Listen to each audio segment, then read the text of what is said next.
네, 마감전 업앤다운 김동현 전문가 연결했습니다. 안녕하십니까? 네, 안녕하세요. 네, 자 오늘 양시장 반등하고 있는데요. 오늘 시장 분위기 좀 어떻게 판단하십니까? 일단 뭐 급락세는 좀 진정이 됐다고 아무래도 좀 봐야 될 것 같고요.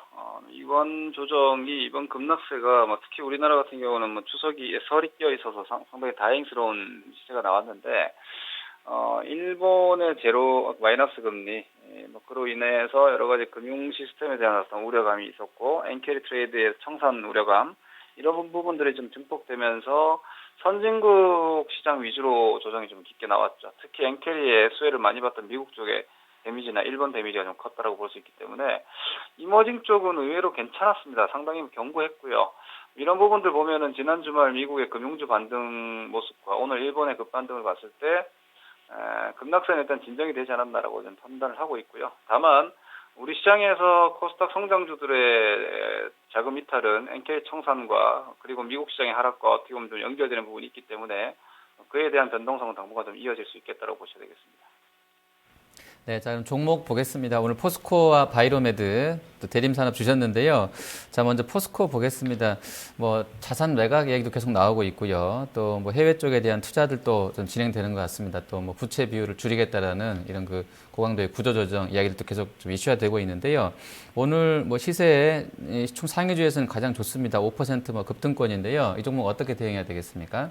네, 시장은 이렇게 지금 보시면 될 것 같습니다. 예를 들어서 그동안 이게 투자자들의 어떻게 보면은 좀 편향적인 시각이고 개인 투자자분들이 주식을 하는 데 있어서 좀 실패하는 중요한 이유 중에 하나인데 결국은 일어날 일은 일어납니다. 주식시장에서는. 그런데 이런 현상이 좀 어떻게 보면 좀 비정상적인 현상이 길게 이어질수록 거기에 대한 쏠림이 나타나기 마련인데 지금은 이제 반대 현상이 나온 거죠. 제약이나 바이오나 성장주들이 끝도 없이 오를 것 같았지만 뭐 아무래도 주식이라는 게 끝없이 오를 수 없기 때문에 이미 꺾인 것이고 그리고 가치주가 엄청나게 싼데도 불구하고 시장이 무시를 했었습니다. 그런데 그것을 이제 인정해주기 시작하면서 포스코 같은 가치주가 상대적인 월등한 수익률이 나오기 시작하는 건데 오히려 이 구간에는 또다시 좀 현실적인 관점으로 좀 보신다면은 현재 가치주가 싼 이유는 실적이 안 좋기 때문입니다. 실적이 안 좋은 철강주 상승이 계속될 수는 없을 것이고요. 중장기적인 박스나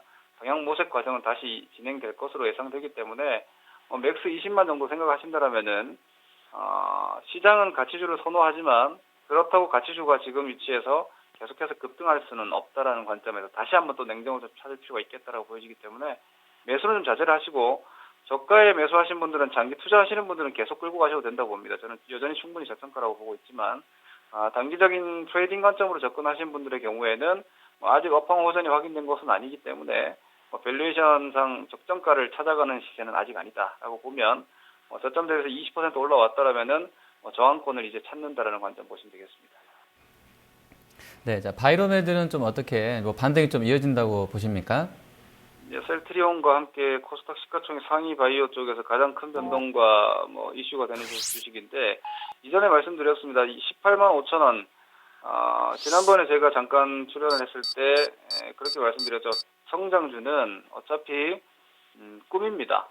다시 말해서 투자자들이 현실적인 수치나 실적이 확인된 것이 아니라 기관이든 외국인이든 레포트를 써 내려오는 증권사든 간에 그것을 꿈꾸던 투자자들이 그 꿈에 대한 미래에 대한 현금 흐름을 배팅한 것이기 때문에 주가가 무너지면 할 일 없이 무너집니다. 그렇기 때문에 그 꿈의 어떤 마지노선을 정하는 것이 기술적 로스컷 포인트였고 그 자리가 18만 5천 원이라고 말씀드렸던 자리인데 거기를 지금 깨놨기 때문에 바이로메드의 이후에 라이센스 아웃 기대감을 보시면서 무작정 홀딩하는 것은 쉽지 않을 겁니다. 주가가 떨어지면 그 믿음은 약해지고 꿈이 좀 적어진다라면은 현실은 좀 힘들어질 수 있기 때문에 현재 위치상으로는 현 위치에서 박스권 하단으로 본다라면 이제 14만 5천 원을 2차적으로 잡을 수 있는데 이 라인을 다시 한번 로스컷 포인트 좀 잡으셔야 되겠고요. 18만 원대 이상에서 매수하신 분들은 본전 찾겠다라는 생각은 일단 접으셔야 되고 이후에 상황 변화를 보고 다시 재진입을 하더라도 반등은 17만 원대 중반 정도까지 놓고 반등 시 매도 관점.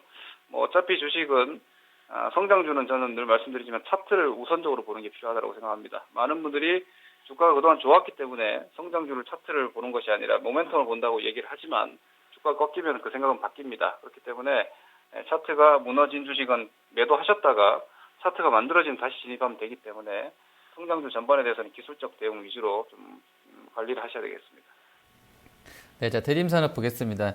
이 대림산업은 올 들어서 지금 오늘 한 3% 올라가면서 한 20% 이상 뭐 급등하고 있습니다. 유가도 단기 바닥에서 지금 그 일간 기준으로 12% 이제 폭등이 나왔었는데요.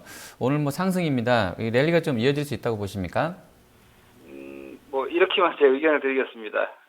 건설주, 이게 조선주 지금 쫓아가겠느냐? 저는 쫓아가지 않을 겁니다. 철강주 지금 쫓아가겠느냐? 역시 쫓아가지 않을 것 같습니다. 건설주 지금 사겠느냐? 그럼 매수를 고려할 것 같습니다.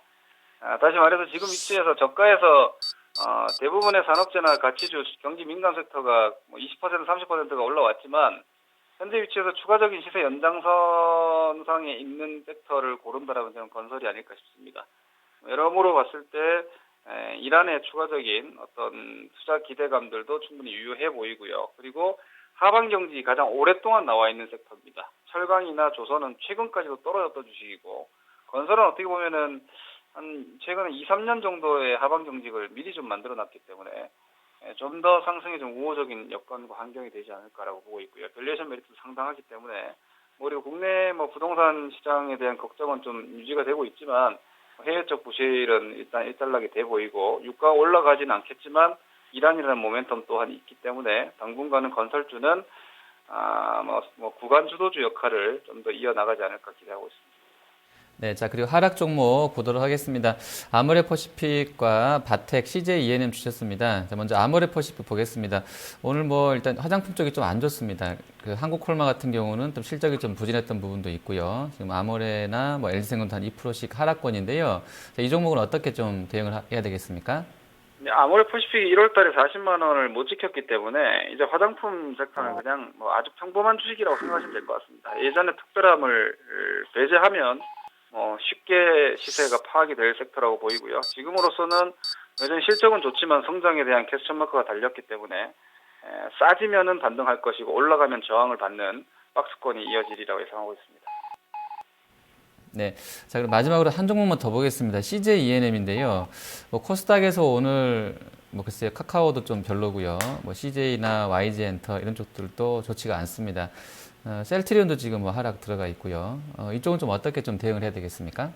네, 셀트리온도 마찬가지고 지금 CJ E&M도 그렇지만 지금 시장이 세상이 바뀌고 있는지를 일단 여러분들이 생각하셔야 될 것 같습니다. 지금 최근에 마이너스 금리에 대한 우려감이라든지 그로 인한 캐리 트레이드 청산으로 지금 오히려 역쏠림이 상당히 심하게 나오고 있는데 이것이 이어질 것이냐를 생각해 본다면 저는 아직도 시장 세계는 전 세계 경제는 저성장이라고 봅니다. 기본적으로 저성장이라면은 성장 섹터가 완전히 죽을 수는 없기 때문에 바닥 찾기 과정은 당분간 좀 유지되겠습니다만 2월달 구간 동안 CJ E&M과 셀트리온이 어디가 저점인지를 찾는다면 거기서는 또 배팅 포인트가 나올 겁니다. 하지만 아직 그 구간이 확실하게 나왔는지를 좀 더 지켜봐야 되기 때문에 현재로서는 박스권 정도라고 생각을 하시고요. 성장 산업들이 완전히 죽지는 않는다라고 보시되 주가를 어디까지 밀어붙이느냐는 세력들 마음이기 때문에 그 부분 확인하신 이후에는 다시 재공략이 가능하다라고 저는 보고 있습니다. 네, 자, 전략 들어보겠습니다. 일단 일본 증시가 오늘 하루에 7% 급등을 지금 보여주고 있고요. 지금 중국도 H지수로 봤을 때는 나쁘지 않습니다. 지난주에 먼저 7% 빠졌었기 때문에요. 상당한 상승 랠리가 오늘 아시안에서 전반적으로 나오고 있는데요. 우리 섹터도 지금 아까 언급해 주셨던 화장품이나 일부 바이오 쪽 빼고는 괜찮은 것 같습니다. 장마감 앞두고는 좀 어떻게 대응을 해봐야 되겠습니까?